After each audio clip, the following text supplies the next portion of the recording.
Okay, welcome everyone. As we work towards better inclusive practices here at IBS, I have a few brief reminders. We will be using the chat and raise hand features for clarifying questions during the presentation, but please hold other questions until the end. We have enabled subtitles and the ability to view a live transcript. If you utilize the CC button at the bottom of the screen, you can view the live transcript or turn on or off the subtitles if needed. I wanted to note that we are recording this meeting. We appreciate being able to see each other, but we also understand there are reasons why people might prefer to have their cameras off. If you would like to rename yourself or to include your pronouns, please do so. And if you need help with that, please let me know and I can assist. You can chat with me privately. I would like to take this moment to read our land acknowledgement before we get started. Acknowledging that we reside on the homelands of Indigenous peoples is an important step toward recognizing the history and original stewards of these lands. The intent of a land acknowledgement is to extend beyond spoken or written words. It must be implemented thoughtfully and meaningfully and reinforced by direct support and consideration of Indigenous peoples.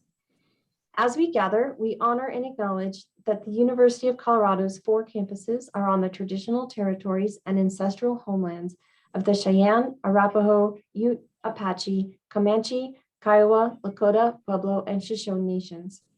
Further, we acknowledge the 48 contemporary tribal nations historically tied to the lands that comprise what is now called Colorado. Acknowledging that we live in the homelands of Indigenous peoples recognizes the original stewards of these lands and their legacies.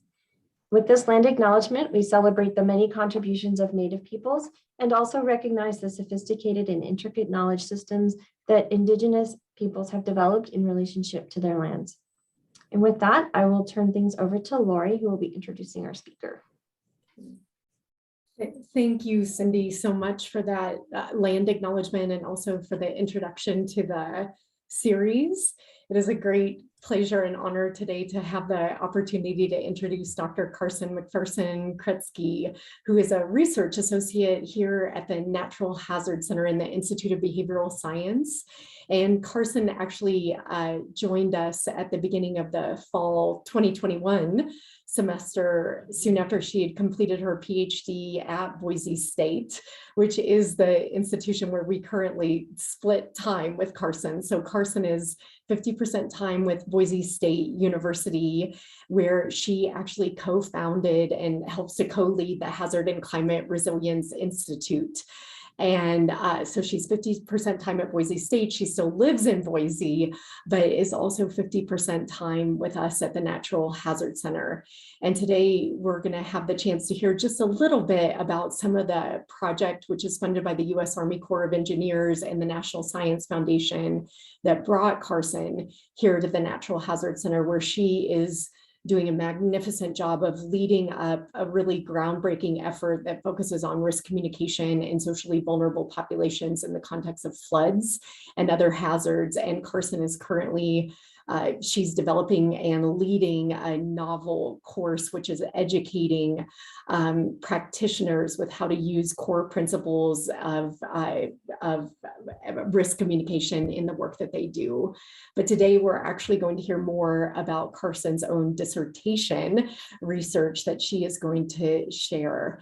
And so before I turn it over to her, I just want to say I hope you will really enjoy this talk today from Carson. And I just really want to emphasize what a truly fantastic early career scholar she is. She is doing some really groundbreaking work to bring the geosciences and social sciences together, and has pioneered some different methodological approaches and community-based approaches that you're going to hear about today in her presentation, which her work never fails to disappoint. And so with that, Carson, I'm going to turn it over to you, and thank you so much for joining us as the honored speaker today. Thank you so much, Lori, for that really kind introduction. I so appreciate it. I just want to make sure everyone can see my screen. Good. Okay. Great. So yeah, as Lori mentioned, I hold positions at two institutions, and today I'm going to start by talking about the project that I'm working on here at the Natural Hazard Center for just a couple minutes. And then I'll talk to you about the Hazard and Climate Resilience Institute at Boise State that, as Lori mentioned, I co-founded with my PhD advisor. And then I'll spend the remaining and majority portion of the talk going into research focused on my PhD studies on household preparedness for earthquake hazards. But before I do that, and before I jump into that, I kind of wanted to frame this talk in terms of this concept that I think about a lot, which is that we often assume that providing risk information will lead to action. So whether you're providing information about earthquake hazards or floods or wildfires, you assume if you put it out there, people will gather that information and they'll take actions to protect themselves. But it's a bit more complicated than that. And so a lot of the research that I think about is really trying to look into this assumption and test it and see where this might be true or where this might not be true. And so that frames the two projects that I'm working on right now. So the first one that Lori alluded to is risk communication and social vulnerability guidance for practitioners projects. And this project is in its third year. It was started back in, I think, 2019 now, with Nania Campbell being the lead on the project. And it's a partnership with the U.S. Army Corps of Engineers that's funding this with the Natural Hazard Center. And the goal of this project is really to synthesize what we know about hazard and risk communication best practices, but specifically using the lens of working with communities that are typically not involved in that process or socially vulnerable populations. And so the prior work before I joined this project was synthesizing that research into an annotated bibliography, which you can see as that first document in the top there.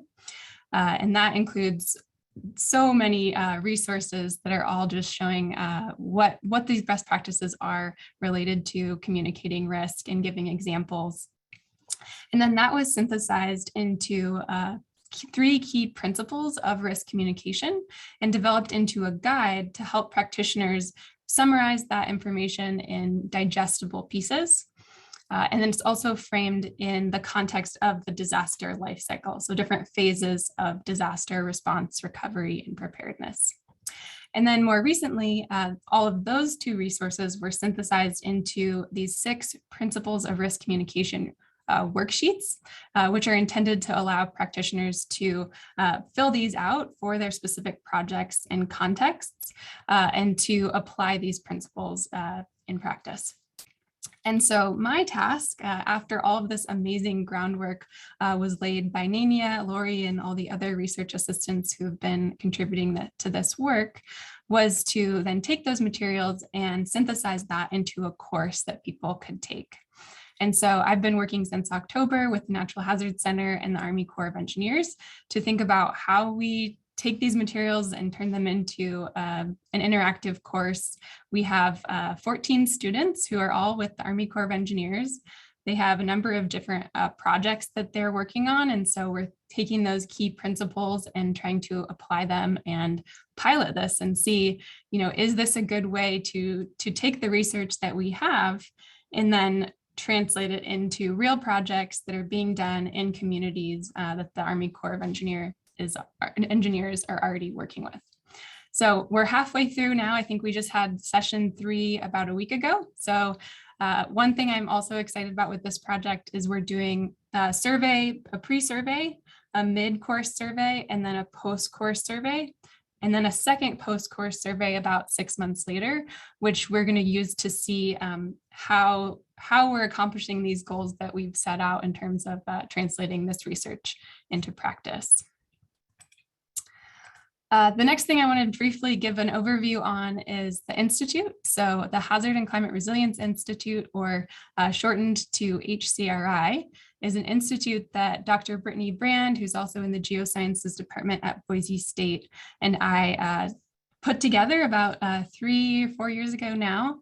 And we realized we really needed a place where people who are thinking about these multidisciplinary issues of hazards and climate, we really needed a place to connect. So we provide a platform to do that for researchers, students, and community partners to collaboratively address community resilience, research, and practical needs.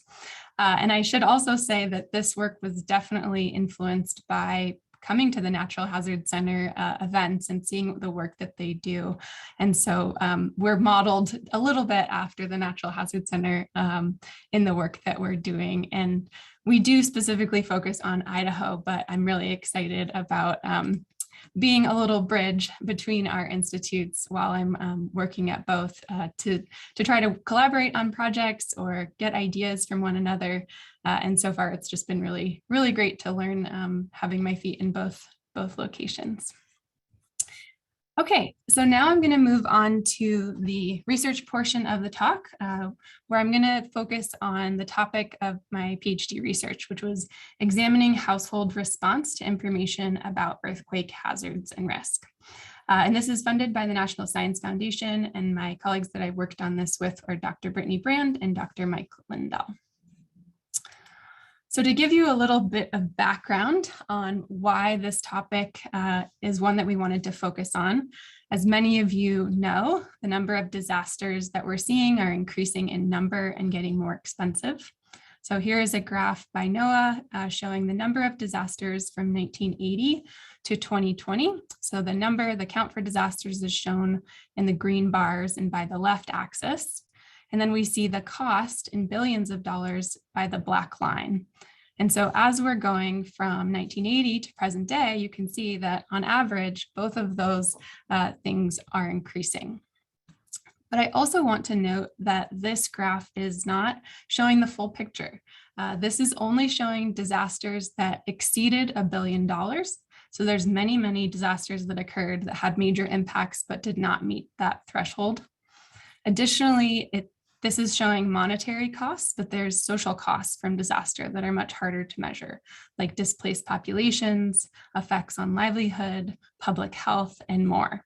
And so the impact of these disasters are greater than what is shown here. And this trend is likely to continue as populations grow and as climate changes, increasing the frequency and severity of certain events. So how do we turn this trend down? So many call for reducing disaster losses by investing in preparedness and mitigation. And so here is a conceptual model that was developed by Stein and Stein, and it's showing on the x-axis a community's preparedness level. And then on the y-axis, it's showing the total disaster costs. And that's the cost of preparing before disaster plus the costs of response and recovery. And so you can see when the preparedness level is quite low, the costs are high. So that y of x is very high. As you start to prepare more and more in advance of a disaster, the total costs go down. So in this zone that's below this critical point there in the middle, that would be the zone where you're not spending enough on preparing compared to recovery. Once you go past that level, you are in more of this zone of over-preparing, where maybe you're spending too much money on these events and not enough and you're still spending money on the response and recovery. So that total disaster cost starts to increase. So as I mentioned, the ideal location would be somewhere here in this sweet spot in the middle, right? Where you're not over-preparing, you're not under-preparing, but you're preparing for whatever events are going to occur. So I want everyone to look at this y of x graph and think about where you think most communities are located along here. And feel free to put in the chat what you think. And I will tell you the answer as well, which is that we are somewhere in this under-preparing zone. If you look at how much funding we spend on response and recovery as opposed to planning and preparing and mitigating, we see that almost, I think between 80 and 90% of the funding is really going towards that response and recovery. So how do we shift from this under-preparing model to more of a ideal location where we're not under-preparing nor over-preparing? And one of the ways that leaders and communities are doing this is calling for developing cultures of preparedness and prevention. And this is across different levels, from the individual, the community, the state, and the federal level, where it's really thinking about how we weave in preparedness and prevention into our everyday practices that we're doing. And there has been a number of advances, and this is happening across many levels. However, if we look at the individual and family level, we're really not seeing much improvement. So this quote from a FEMA report in 2019 said that over the past decade, attempts to enhance levels of preparedness among individual households has shown little to no sign of improvement. And we can see that in the data as well. So this graph on the right is showing the percentage of people who responded to these questions about preparedness in 2013 and in 2020. So people who felt prepared in 2013, they were about 49%, and that only increased by 2 percentage points in 2020. However, we do see significant increase from 2013 to 2020 in terms of people's intentions to get prepared. So that went from 9% to 26%. So people may be intending to prepare, but when it comes to actual preparedness levels, we're not really seeing much of an increase. And how have we traditionally attempted to get people to prepare? One of the ways is providing risk information. So if you want to find out your risk, there are many, many different resources that you can do it. There are websites, there's print and interactive hazard maps, there's even board games and virtual reality simulations and podcasts and discussion forums. So there's information out there, but whether or not that's really motivating people to get prepared is less understood. There has been decades of research that looks at what motivates people to get prepared. And so I'm going to talk about the theoretical framework and model that we use in our research, which is the protective action decision model, and is a framework that helps explain how people make decisions around natural hazards and threats. And this is really synthesized from the existing research that we have on environmental hazards and threats, and also behavioral decision making. So that's why we've used this model. It can also be applied across different hazard types. So you could use it with respect to hurricanes or earthquakes or flooding. And it can also be applied in situations where a hazard threat is imminent or in the time between hazards. So what I mean there is you could apply this model in a context where, for example, a hurricane is coming, or you could think about it in the time between events. So before an earthquake or before a flood, when people are mostly focused on preparedness types of decision making. And that's the context that we use it with in this research. So some of you may be familiar with this model. I also wanted to note Mike, my colleague on this, is the one who developed this model in 2004 with Perry, and updated it in 2012. And he mentioned that he was a graduate student at CU Boulder. And so the seeds of this model were sown when he was a graduate student there. So you guys can take a little bit of credit for it. So here on the left, I'm going to kind of walk through these different stages. We have the environmental and social context that someone is experiencing that may or may not tell them that there's a threat. So in this context, you have environmental cues. So those are sights or sounds. So for example, during an earthquake, that would be like trees swaying. In the time between hazards, you may not have any environmental cues.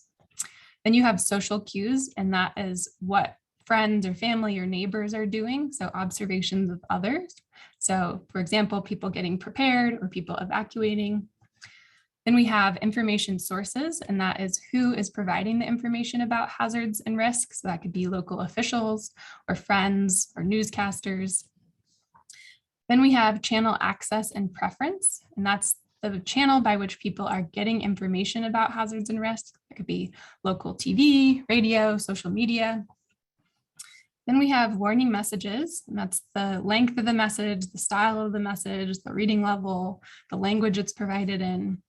And then we have individual characteristics. So that's those demographic factors like age, income, gender, primary language spoken. And all of those things set you up for how people might start making decisions about hazards and risk.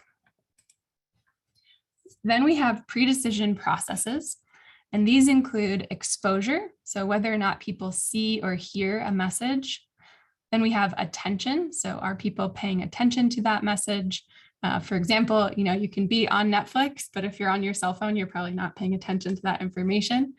And then we have comprehension. So is the message in an understandable format? So for people whose primary language is not English, if the message about hazards and risk is being delivered in English, they may not be able to take that in. Then we have core perceptions. So these include threat or risk perception, which are the beliefs or expected beliefs about likelihood and expected consequences. So do you think a hazard event will happen and how bad will it be? We then have protective action perceptions. So those are beliefs about the actions that you can take to protect yourself. So do you think they're effective? Do you think they're costly? Do they require additional skills? And then we have stakeholder perceptions, beliefs about information sources. So do you think the information sources are trustworthy and knowledgeable on the topic that they're providing information about? And although not necessarily a geohazard, we saw this a lot during the COVID pandemic, right? Where people didn't trust the people who were providing that information, or they didn't think that the protective action was something they needed to pay attention to. And so as a result, had impacts to how they made decisions around that risk. And then finally, we have the response and action phase of this model, where there's protective action decision-making and then behavioral response. And so in there, you can have different facilitators to different responses. So for example, families might have additional money or funds to buy additional resources to get prepared.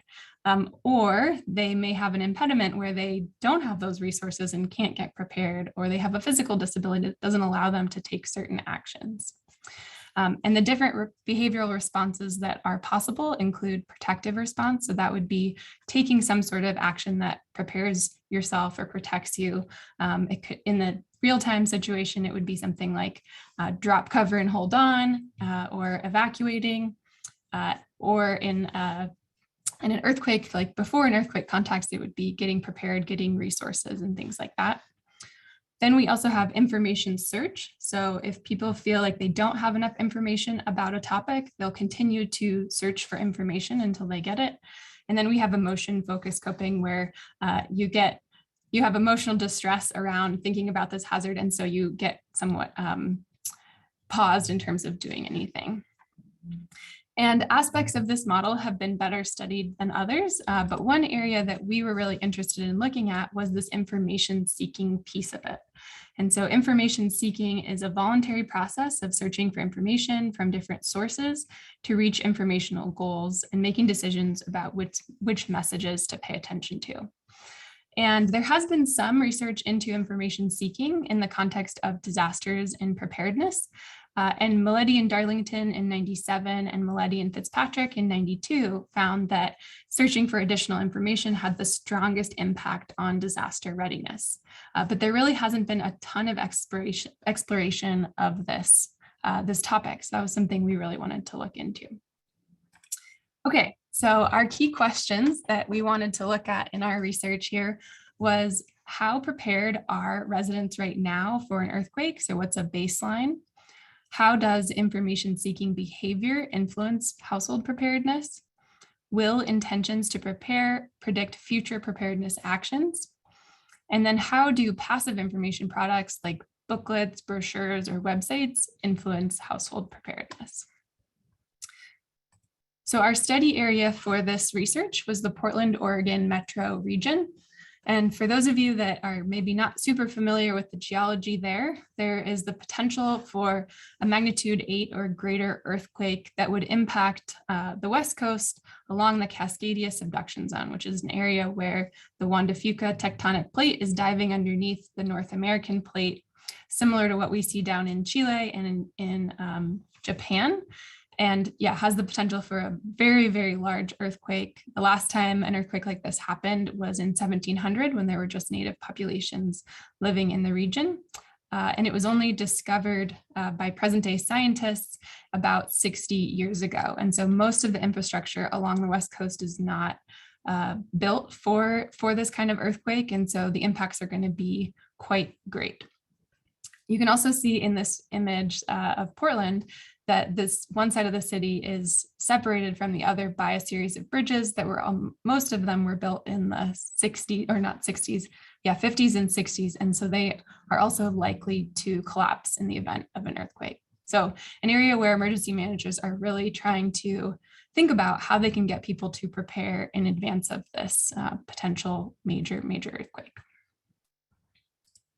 So our research design here was a pre-post test survey. So we did a random sample of Portland, Oregon metro residents, and we sent out a survey to them, to 2,400 people.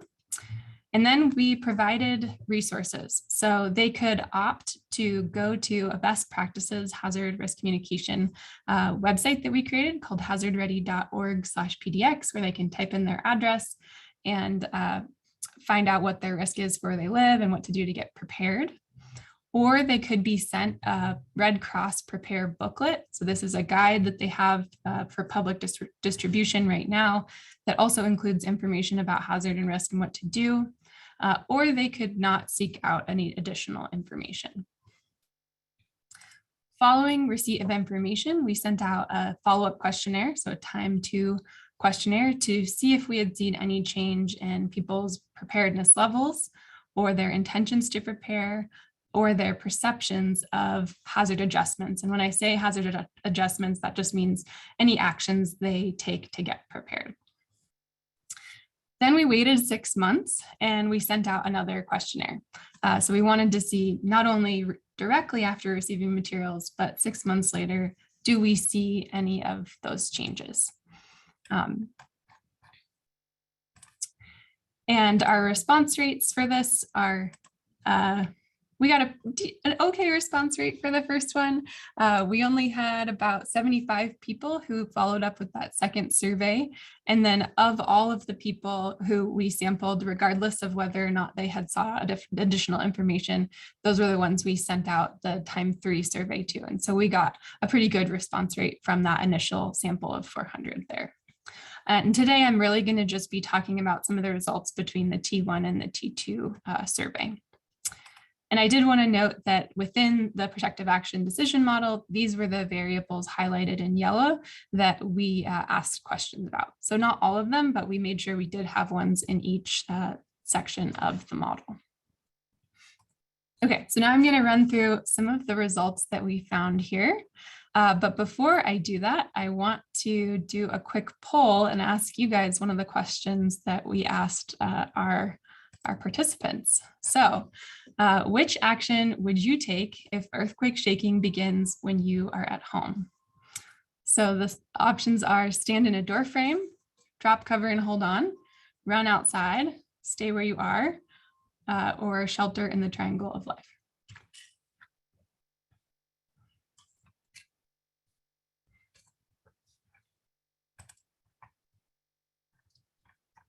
All right, nice. Okay, we're seeing one of them went out right now. Got a couple more folks. All right, well, I'll keep going. You can keep answering the questions, but it looks like we have most people saying drop cover and hold on. Then comes run outside and then stand in a door frame. Okay, and before I show you the results from the survey, I wanted to just play a video. Here is from an earthquake that would be a similar size as the one we're going to see at some point in the Portland area. This was in Japan in 2011, the Tohoku earthquake.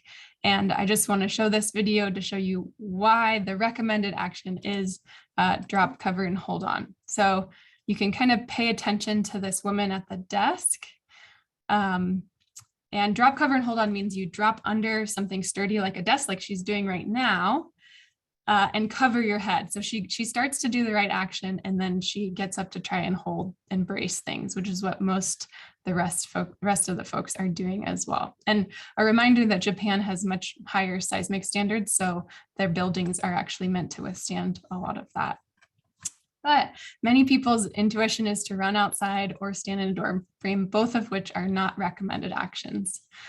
So drop, cover, and hold on, if you are ever in earthquake, is the one that you should do. Okay, so here were our results from the Portland survey, from the Time 1 survey. So we had the largest proportion of people say the correct answer. So we did have 36.7% of people say that they would drop, cover, and hold on in an earthquake. However, there is a large percentage of people here, 63.3%, who did not say that they would take that action. And so this tells us that perhaps we need to do a little bit more looking into why this is, and why standing in a door frame is the second one, because you hear it all the time. But actually, the reason that was something that people thought about was in California, when there were earthquakes and the buildings were built differently. When they shook, the door frames were the last thing standing. And so people assumed that was where you should go in the event of an earthquake. But in reality, that's actually not the case. So dive under your desk or something sturdy and protect your head if there is an earthquake. We also looked at general preparedness levels. So we asked 16 different items that are typically recommended by different emergency groups, that people should have or have done. And so this is showing the percentage of our respondents who had these specific items. And so you can see here at the top, 97% of people had a non-electric can opener, whereas 9% here at the bottom had installed latches to keep cabinets securely closed to avoid things falling. And the colors are just showing, so 33% and under is yellow, 33 to 66% is in orange, and then above 66% is in red. And I want to just draw your eyes to a few specific ones. So some of the things that emergency managers say are going to be most important in the after effects of an earthquake are first having water and having food. And so you can see that water, 40% of people had at least 4 gallons of water, which is even less than you probably actually should have. And then 56% of people had a 2-week or 4-day supply of food for their family. But people hadn't really developed a household emergency plan. So there was only 23% of people who had done that. And again, as I mentioned earlier, very few people had taken any sort of action to make sure that falling items were not going to injure them, which is one of the biggest reasons why people get injured during and after an earthquake. So what this is telling us is that most people have not really gone out of their way to get prepared. The things that you see on those top items, like having a flashlight or a can opener, or a fire extinguisher, those are all things that people likely had in advance, and they were not going beyond that to get prepared. Our next question was, how does information seeking behavior influence household preparedness? And these images are a little complicated, but I will do my best to make them easy to understand. So here we have all the different variables that we looked at in the surveys. And so they're organized according to where they would sit along that protective action decision model that we had earlier. So here on the left, we have those demographic items. We have people's risk zone and their prior experience with earthquakes. Then we have people's preparedness at time 1 and whether or not they had sought out information prior to taking that survey. We also measured people's risk perception, their knowledge of drop, cover, and hold on, and both their positive and negative affective response relating to the possibility of an earthquake. We asked whether or not they intended to do certain preparedness actions and if they were interested in seeking out additional information. And then on the T2 survey side, we asked all of these things again, but I'm just including a couple items to look at today. So whether or not people requested information, their intentions to prepare at time 2, and their preparedness levels at time 2. And so we tested these relationships using a backwards deletion regression modeling process. So that involved entering the independent variables that we thought predicted the dependent variables that are shown in the thickly lined boxes. And then we would remove any variables that were not found to significantly predict each model. So for example, we'd take the items in A and see if they predict the items in B, take A and B and see if they predict the items in C, and then so on. And so this is the resulting model of what it looks like, which feels a little bit overwhelming for folks. So I'm just going to pull out a couple things to look at to make it a little bit simpler. So first, I wanted to pull out looking at what we saw was predicting preparedness at that time 1. And so here we have the independent variables in those boxes on the left, and then the lines coming from them are heading to that dependent variable. So here we're looking at preparedness at time 1, and then also intention to prepare at time 1. If those lines are solid, that means it was a significant positive predictor of the dependent variable, whereas if it's dashed, it means it was negative. So here we can see that what was predicting whether or not people were prepared at this time 1 survey was if they had sought out additional information in advance, as well as some of these items, including being married, whether or not they owned a home, and then their age. You can also see that people's preparedness levels at time 1 were a negative significant predictor of people's intentions to prepare. So you can kind of think of that as perhaps people who are already prepared don't feel like they need to prepare more than they did already. So if we specifically pull out this information seeking variable and see what it predicted in our models, you can see that it was a positive and significant predictor for a number of the variables we looked at. So prior preparedness, people's risk perception, their knowledge of what to do, their emotional response, and then also intention to prepare. And then a number of those variables also predicted people's interest in seeking out information. And so this confirms some of the study results that we saw from Mileti and others previously, that information seeking is a really important component of people getting prepared. And so additional study is needed to better understand how this is influencing how people are making decisions. Okay, the next question was, will intentions to prepare predict future preparedness actions? So here we're bringing in the results from the T1 survey and the time 2 survey. And so that black line in the center is when we provided those informational resources. And so what we can see here is that preparedness at time 1 predicted preparedness at time 2. Intentions to prepare at time 1 predicted intentions to prepare at time 2. People's interest in information at time 1 also predicted whether or not they would request information, which makes sense. So one of the takeaways here is that we're seeing is that there's not this shift where people's intentions to prepare at time 1 predict their preparedness at time 2. However, that may be because the timing between time 1 and time 2 was somewhat variable. So sometimes people had requested those materials right away. And so there wasn't a lot of time for them to actually get prepared.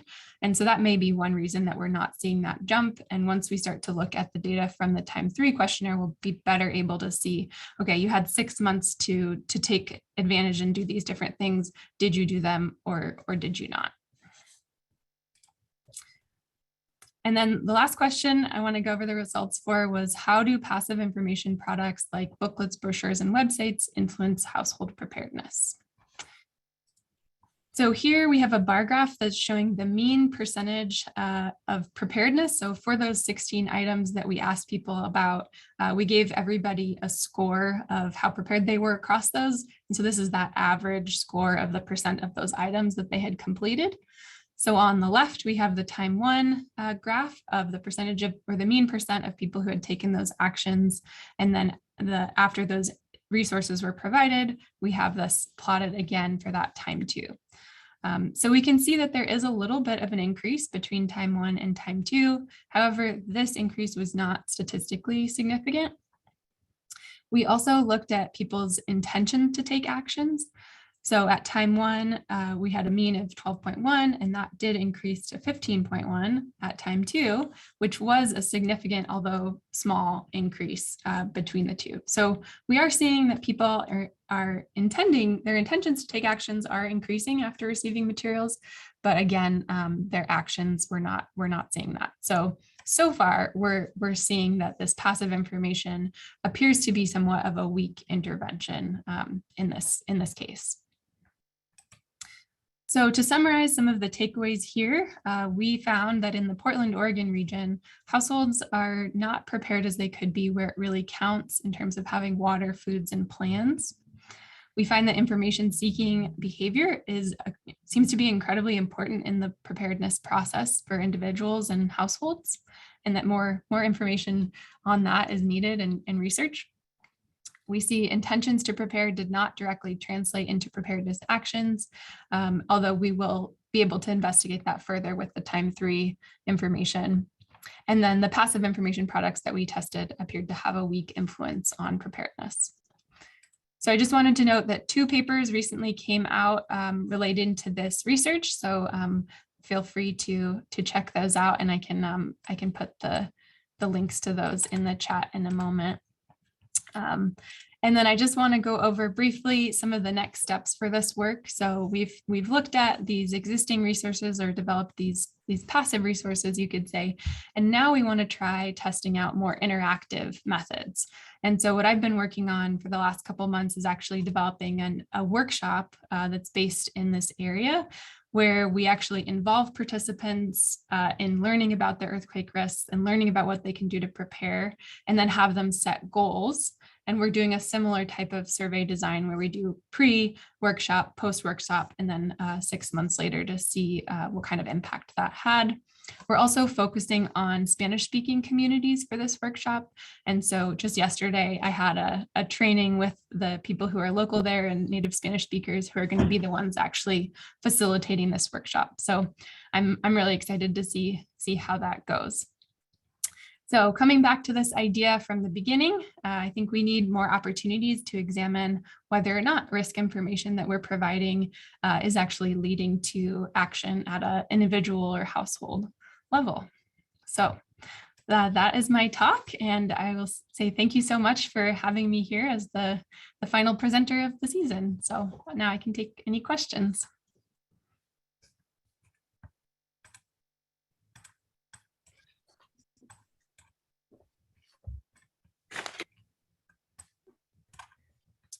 Okay, let me see.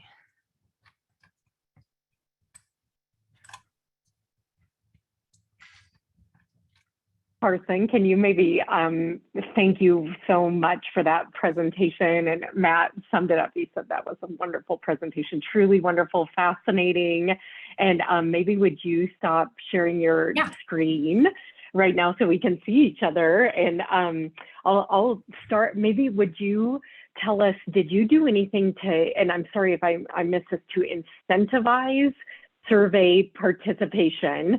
And then will you tell us more about who filled out the surveys at T1, T2, T3, especially if you were maybe losing particular demographic groups across the timeframes? And so incentivization, and then who filled out the surveys, and did you lose groups over time, for example? Thank you. Yeah, no, that's a great questions, Lori. So as far as incentives for the surveys, we did, I think you could get entered to win 5 different, it was like a raffle drawing for $50 Amazon gift cards. So yeah, that was the incentive for the surveys. And each one of them had that same incentive. And then as far as who was taking the surveys, so we did map that. I didn't put a slide in there for that. I should have, of the demographics, and it pretty much matched people living in Oregon. So they were a bit wealthier, higher income, more homeowners, and then older people who were filling out those surveys. So oftentimes people who have time to fill those surveys out are the ones that are doing them. So that was what we saw, and I think that trend just continued for most of the surveys. So yeah, Nania. Thank you. Great presentation. I may have missed this because I came in a little bit late, but I'm curious about whether or not you were able to gauge whether there were barriers to action and what those might have been for survey participants. That's a really good question. Now I would go back and I would probably add a question about that.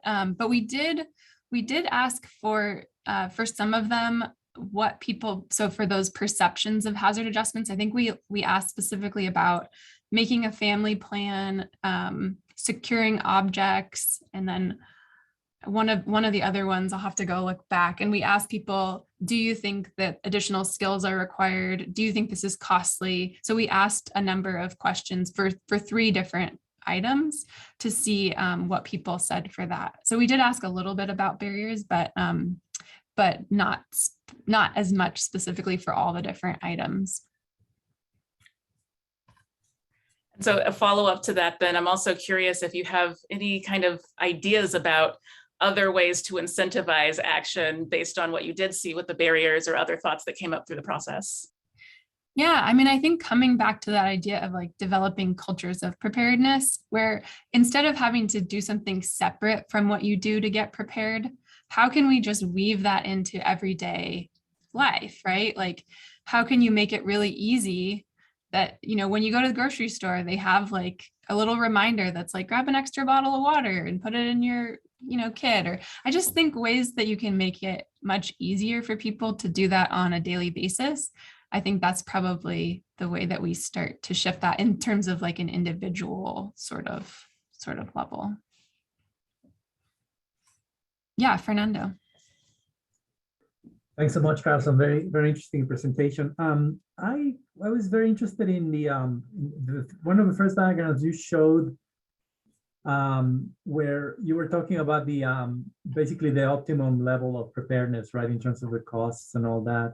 Mm-hmm. I know that it's not exactly related to some of the empirical work per se, but it does have implications for it. So I just want to ask if you had, or if there's good treatments of whether, what are the costs? I mean, we sort of know, I'm not exactly an expert on this issue, although I study issues that relate to disasters, of course, with migration. But, we know what the costs of being underprepared are, but are there particular problems with being overprepared? That should, what's the trade-offs, right? If you could say a little more about that, because it seemed to me like, of course, at a societal level, right, spending, I don't know, a few more $1 billion on preparedness seems like wasteful, but beyond that, what are the trade-offs? Yeah, that's a really good question. And economists have looked into this idea of like cost benefit analysis for how much we invest in mitigation, how much does it pay off after a disaster. And so there's a number of different papers, and they say for every dollar that you invest in advance, you save between like $4 and $6 afterwards. So right now, the model that we're using as a country, as communities, we're spending like 80 to 90% of all of our money is responding to disasters. And it's billions and billions of dollars every year that's happening. And so if we could shift that over to mitigation and preparedness, we'd actually probably be able to lessen the costs of disasters dramatically. I think if we were closer to that middle point, we'd have to think more about it, but we're so far up on that high level that I think right now the investment in preparing and mitigating much, much outweighs any additional costs you might have.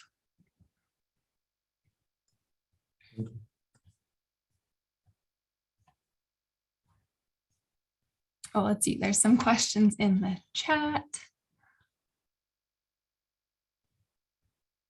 Okay, so Katie says, from the PADM model, what led you to choose the informational response versus the other two? Is there also data about what groups fall into each of the 3 behavioral decision-making models? So that was the whether or not people take protective action, whether they seek out information, and whether they have more of this emotion-focused coping response.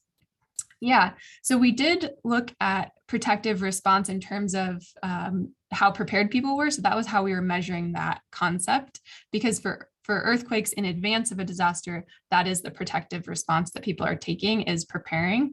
So that was how we measured it with those 16 items.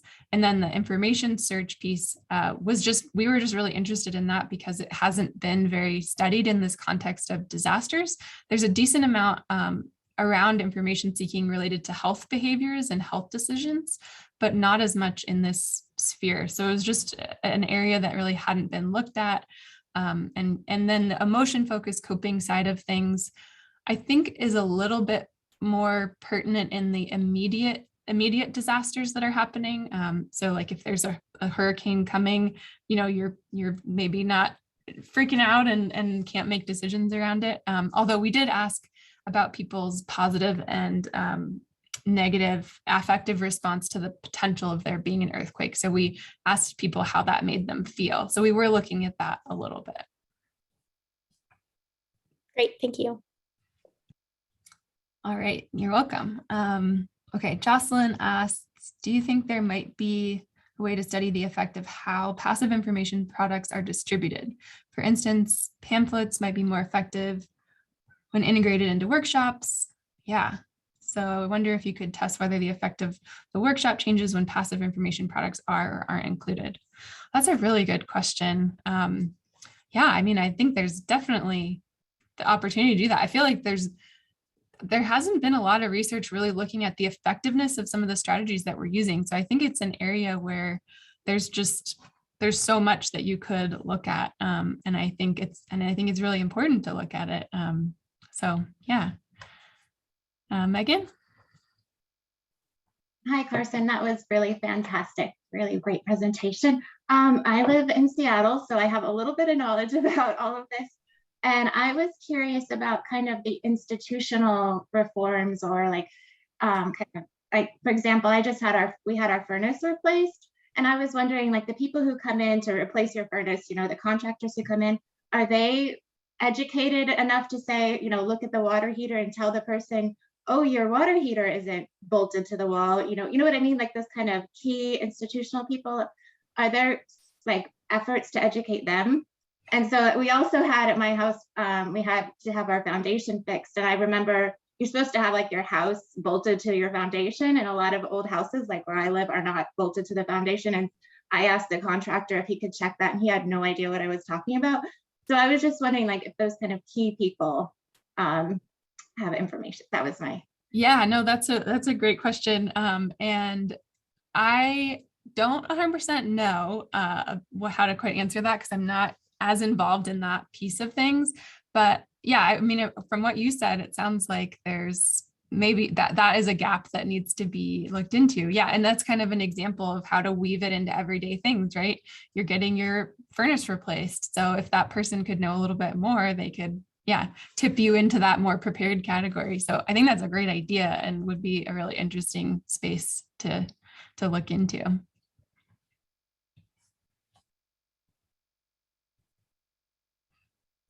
Okay, Rachel asked in the chat, what led us to choose the specific preparedness questions that we asked? Was that in terms of like the specific items, or that we asked, like how prepared you are? Is that what you're asking about? No, the specific items, just because I wasn't sure if they like aligned with like the recommendations that an organization provides or some other. Yeah. So that's a really good question. So we had a group in the Portland, Oregon region called the Regional Disaster Preparedness Organization. And it's a bunch of emergency managers and people who are doing boots on the ground preparedness with their communities. And so we had them actually review all of those items and asked them, are these the ones that you recommend? So basically it was consolidated from an existing list of a number of items that we then pared down based on their input. And then we also added a couple, like signing up for alerts was one that they really have been stressing and wanting people to put in. So yeah. I see your question, Lori, about the workshops. Yeah, so the workshops are about, I think they're 90 minutes to about an hour. We're still kind of puzzling through the timing for that. But they're going to be hosted in May. And I think we're going to have about 4 different ones that people can attend. And I I believe we're going to do most of them in person because now it seems like that's an option. And based on the conversations with the facilitators who live in that community, work with these Spanish speaking populations, they were like, we do so much better in person. We're much more of a community style of group. So if we're able to do that, we really want to.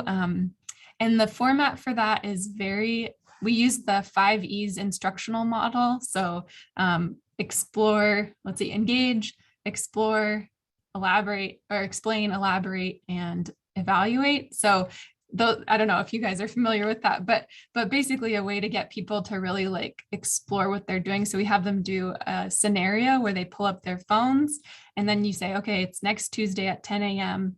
Look on your phone. Where are you going to be? Where is your kid going to be? Or where is your close family going to be? Are there bridges in between them? If so, you're not going to be able to get to one another for a long time. So what's your plan? And so we have them kind of think about it in their own specific context and then have them think through what kinds of things they want to do on a family level. So it's not prescriptive in terms of what we're trying to get them to do. It's very much like whatever makes sense for your specific situation. Jolie, did you have or actually looks like, okay, Nania asked, how did you identify the local facilitators? So we had some connections with emergency managers there that were Spanish speakers and connected with some organizations there. And actually looking at the principles of risk communication, we're doing all of those things in that community where we're working through them. And so our request got sent out through like a listserv to different communities. And then we had people contact us and say, hey, I'm interested in being a facilitator. And then we hosted meetings, and a number of them work for local nonprofits or different other community organizations like Latino Network and stuff. So yeah, so we worked through that. Jolie, did you have a question or did it go away? Yeah, I actually did have a question related to the workshops. I was just wondering, since we know that so many times people take their information on preparedness and then share it with families and friends, if you have any plans on measuring that. Like whether or not they shared the information? Yeah, and like, to try to kind of see like what the spread of information is, since we know passive information isn't the best. I love that. I don't have a question in there on the survey, but maybe I will add one. I think that's a great idea.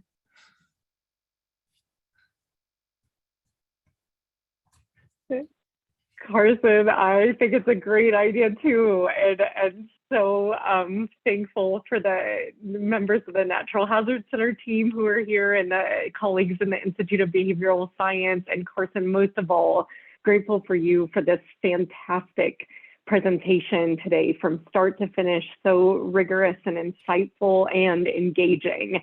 And so thank you so much for taking the time to give this presentation today. And I know if others didn't get their questions answered, I hope you'll follow up directly with Carson. But for now, we're going to go ahead and bring this to a close with a round of virtual applause for Carson. Thank you so much, everyone.